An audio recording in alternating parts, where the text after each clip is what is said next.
Philippine President Rodrigo Duterte, with whom President Donald Trump has a warm rapport, again boasted of murdering someone, this time when he was just 16, and threatened to physically assault a United Nations human rights expert.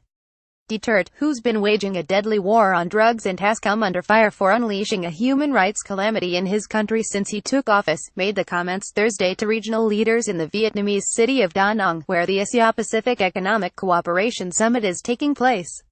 He said he'd go in and out of jail as a teenager. At the age of 16, he said, I already killed someone. A real person, a rumble, a stabbing.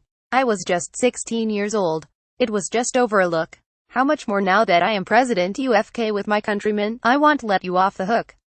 Never mind about the human rights advocates, he added.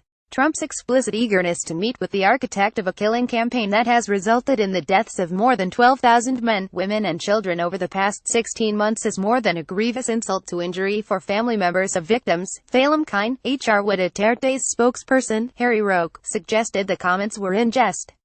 The Philippine leader also lashed out again at United Nations human rights expert Agnes Callamard, the special rapporteur on extrajudicial, summary, or arbitrary executions. She's been a critic of Duterte's approach to tackling the drug crisis, and denounced the government for carrying out possible extrajudicial killings and a massive, governmental, human rights crisis.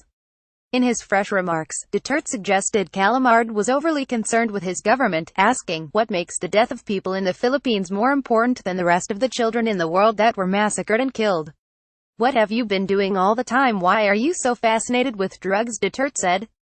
I will slap her in front of you, he said, referring to Callamard by name.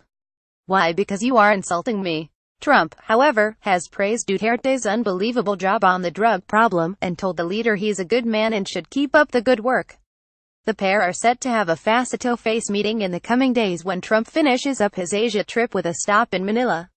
The Guardian writes of the meeting, this is one to watch two of the world's most bad-tempered leaders with a penchant for unscripted remarks, both in the same room. If during the meeting, Trump broaches the subject of human rights, Duterte said earlier this week that he'd tell the U.S. president to lay off. You want to ask a question, I'll give you an answer. Lay off. That is not your business. That is my business. I take care of my country and I will nurture my country to health, Duterte told reporters before leaving for Vietnam. When a senior U.S. official said 2 weeks ago that there was a warm rapport between the two administrations, Phelim Kine, Deputy Asia Director of Human Rights Watch, said it suggests a stunning apathy toward the human rights calamity that Duterte has inflicted on the Philippines since taking office.